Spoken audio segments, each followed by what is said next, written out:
Hi! In front of me is iPhone 15 Plus, and today I would like to show you how you can manage auto rotation. Begin by accessing Tab menu.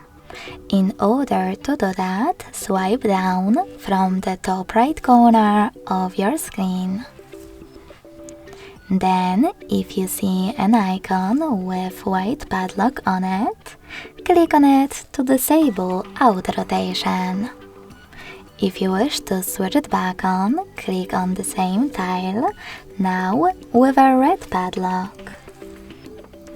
Thanks so much for watching. If you enjoyed this video, don't forget to leave a like, comment and subscribe.